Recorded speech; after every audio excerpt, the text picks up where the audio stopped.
Hey everybody, Tom Barnes, Stories from the 78 in the West Loop, and on your mark, I'm going to talk to my friend Brian, who played college ball, I'm doing this freehand, college ball, football, baseball, even played for the White Sox, all because I met him through Chicago softball and a guy named Sean Bush. So that is this story from the 78 here in the West Loop. Let's go say hi to Brian. All right, so you're looking inside On Your Mark coaching and training here in the West Loop, and I have my friend Brian here. And Brian, how you doing, first of all? Hello. So we know a friend. We know Sean, and I played softball with Sean for years. And when you play softball in Chicago, you know people just by proxy. You hear things. You're in that community. And he told me about you, and I think you have just an amazing story because you're from Downers Grove area, right? Downers Grove South. Yeah. Make sure you say South. And you played college baseball, college football, professional baseball. I thought that was an interesting story in itself. And then you wrote a book. So I thought, you know what, let's talk about it. You know, you're a Chicagoan at heart. Tell me your story. Well, thank you. Yeah, I played 1 year of college football at the University of Iowa. I played 2 years of college baseball at the University of Nebraska. And I played 3 years of minor league baseball. And I finished my career at the White Sox. So as a personal trainer, strength coach, I work with a lot of different types of clientele. Yeah. And people are having motivation, they lack motivation, and people struggle. And I found that with my athletic career, I can help kids stay focused on their dreams and their goals when things get hard. So that's why I wrote the book. Right, and you had this perseverance. I mean, it's not an easy thing to play sports at any level past, like what?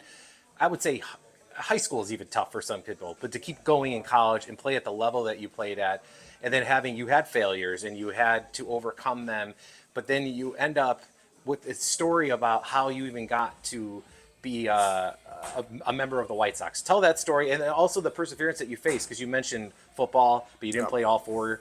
And baseball, you had some injuries along the way. You had some things go the wrong way for you, but you're here, and you still fulfilled the dream. So I was a walk-on. I didn't get a scholarship in baseball or football coming out of high school. And when I got to the University of Iowa, which had recruited me to play both sports, I had mono. So I was a 183-pound Big Ten fullback, which is way too small. Yeah, it's not going to work for you, huh? And probably way too slow to be a Big Ten fullback. And during that spring semester leadership course that I took, we read a book called The 7 Habits of Highly Effective People by Stephen Covey. I've taken that class. Which is a 90s classic. Yeah. And one of the habits was to begin with the end in mind. So wherever you want to go, how are you going to get there? And how am I going to play Major League Baseball, which was my goal if I'm playing college football, as a small, undersized, and probably too slow fullback.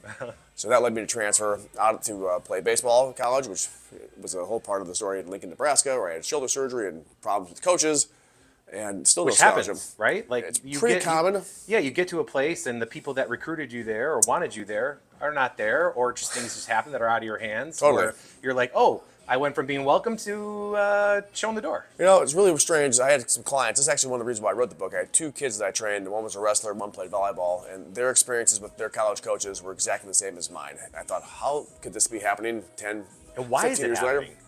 You know, I feel like there are a lot of egos in college coaching, and I get that from their perspective, their jobs are dependent upon 20 to 24-year-olds, True, playing good, for their team.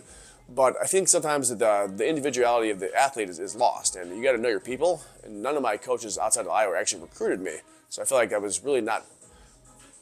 My dad's a Illinois High School Hall of Fame coach, and I came from great coaching at Downers South. And what I learned there didn't really matter once I got to college, because it was a whole new ballgame of scholarship kids play, walking on do not, regardless of how good you are. So that was a tough lesson. Which sucks, because that's like, not that they didn't have to bust their ass, but they got a scholarship.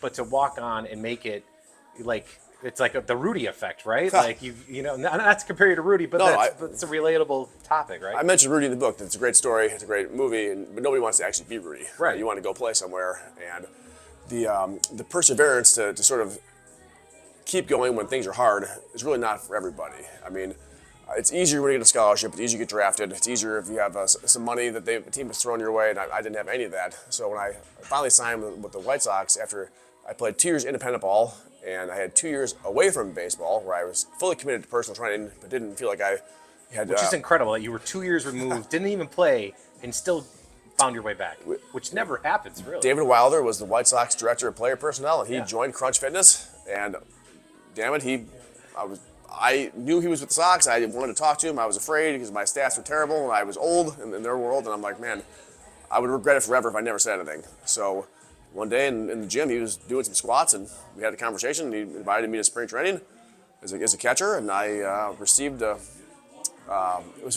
That was in the end of the 2006 season, and I didn't hear from him again until the early part of November, before spring training in '07. And all of a sudden, I get a call on the train from a phone number that I didn't know, invited me to spring training, make sure I was still coming. I said yes. And Hell yes. The contract was faxed to me the next day. It was, at that moment, it was the best day of my life. Yeah, I bet. And just that perseverance of like seizing that opportunity that comes up, and it doesn't necessarily slap you in the face and say, hey, here I am. Sometimes you just have to like pay attention, right? Yes. But you had it. And to overcome that fear of like, I don't want to bother them, like blah, blah, blah. Like you got to believe in yourself and you got to advocate for yourself. And I feel like from the book, the excerpts that I've read from the book, that's kind of the theme there. You got to believe in yourself to want to push forward, push for yourself to get those opportunities, because, you know, the universe might give you the opportunity. You still have to take it. Totally. And that's one of the themes of the book that I learned even at South, was that everyone gets an opportunity, and if you take advantage of it, you'll be rewarded. But if you don't, then it'll go to somebody else. So I think it's better to be ready than to have to get ready. So even though I wasn't playing those 2 years, as a trainer, I was still in the gym. I was still in pretty good shape. I wasn't necessarily in baseball-specific shape, but I started training in Taekwondo and kickboxing and judo. And But you've done that most of your life, right? Most of my adult life, yeah. It was a separator. And I feel like if you're going to go play at a high level, you have to do things that other people aren't doing. You have to make sacrifices that other people aren't making. Sure. And you have to have something about you that's different than a catcher from Stanford or catcher from Florida State. How are you going to stand out? Like, what's different about you? Why should they be interested in my awful college stats? So that helped kind of heal my mental component, because I was a little bit broken from college sports. Yeah, it's a huge asset to the game is the mental component. And as a catcher, what helped calling the game, you aren't allowed to take pitches off, right? I can't be thinking about pizza while I'm back there. Right. And with Taekwondo and Judo, when we're sparring, if I'm thinking about something else, there's a good chance I'm being punched in the face or I'm being choked, which sucks, right? So yeah, you don't want to do that. It helped me keep my focus for longer, which I felt definitely helped on the field. So when the Sox signed me, I did feel like they were getting the best version of me, because I put that time in to strengthen my weaknesses. So what would you have told yourself, the self that was there at spring training, what would you have told your college self when you got, the door slammed in your face? Yeah, keep working. And I think that, this in Chicago, we don't really have like a college team that everybody loves. In Nebraska, that's all they have. Sure. Growing up with a Husker on your chest is like the epitome of playing for the Bears here. Got it. So it was such a big deal there. I wanted to be a part of it.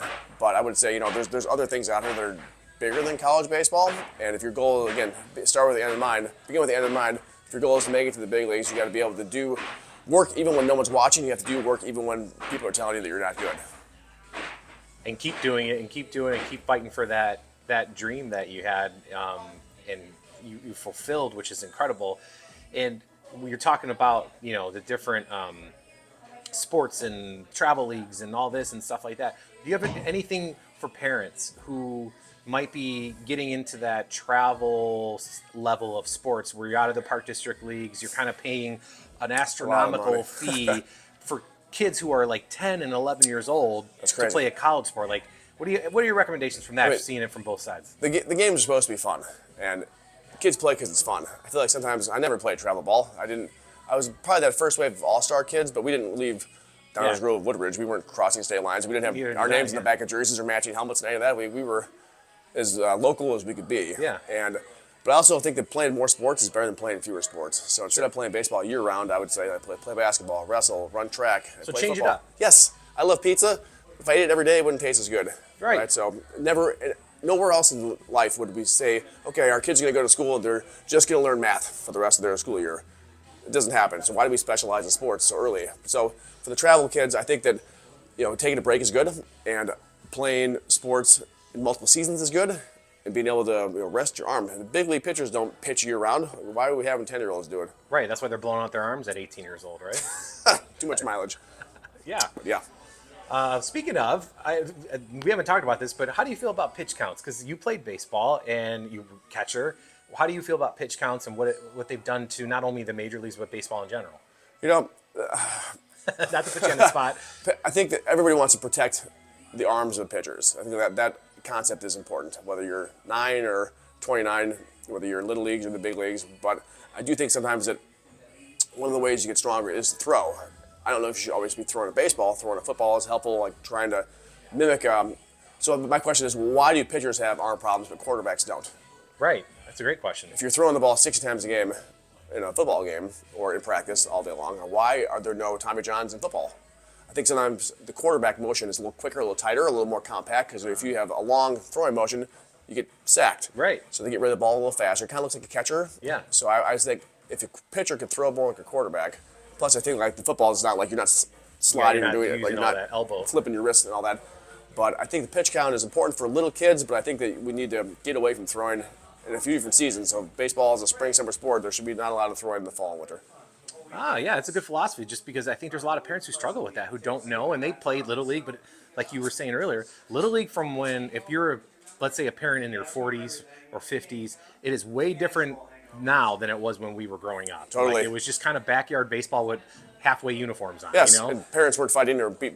No, umpires were respected. Parents Yes. sat in the bleachers, Yes. and you had a hot dog after the Right. game, and it was fun. And a some Green River. It's a different world now, right? Right. The Green River. I Some love it. Bittner's potato chips. Some Big League Chew in your pocket. Yeah. Definitely. So your book that you had come out, where's the best way for people to find it? And, you know, I know it's for all types of athletes and their parents or parents of athletes to really gain some knowledge of just how to navigate this world that is sports, because your parents got to start thinking about it at like 11 years old because of travel and everything else, like what the best decisions are for their kids. Yes. So the target audience was high school athletes and their parents of that age group and above. The title of the book is Walked On, Life Lessons from a Two-Sport, Non-Scholarship College Athlete. It is available on Amazon, but if you get it through my website, bkstrength.com, it'll link you there. It's a little bit, I think, better for Amazon and search engine optimization. I don't know how that works, but the target audience was high school athletes, male, female, doesn't matter, and their parents to sort of see what the landscape looks like. I mean, my story is different than most athletes that I'm aware of, but I think that it can help anybody, whether you played sports or not. If you got passed over for a job, I hope it's relatable through many types of adversities, but told through the game of sports. Right, and for those athletes that love the game for the game and they want to play it at not any cost, but they'll do anything to play. This is a good example of you can still play even if you don't have a scholarship. It doesn't mean it's the end of the road for you. It just might be a tougher road, but it doesn't mean it's the end. So to keep pushing forward. Yes, and, you saw the Pirates called up a guy last week that was Midge? 13 years in the minor leagues. Right, that's a lot of bus ride. That's a lot of inconsistent paychecks. It's a lot of contracts that are. Will they be renewed next year? So the question I would ask everybody is, how bad do you really want to make it? What sacrifices are you willing to make, and how hard are you willing to work to get there? Because it can happen. Right place, right time, and ready to go when you're called. Yeah, not to mention the Pirates are doing well this year too. So it wasn't like they were a dead in the water team. Doing well, and he ended up getting a hit. Like eventually, before they sadly brought him back down, I think. But he did get a hit in an extra inning game. I do think that perseverance is rewarded. Yeah. Well, Brian, it's a pleasure talking with you. Yes. Tell Sean I said hi. Definitely. And gotta get him back in here. Yeah. What website? One more time. So my website is bkstrength.com, and I'm on Instagram at bkstrength_Chicago. All right, so you heard it right there. That's Brian, and I'll do a story on Sean. I think Sean needs a story, right? Tie this whole thing together, but that's TomBarnesChicago at gmail.com if you have a story from the 78 or stories from the 78.com. Thanks, Brian. Appreciate it.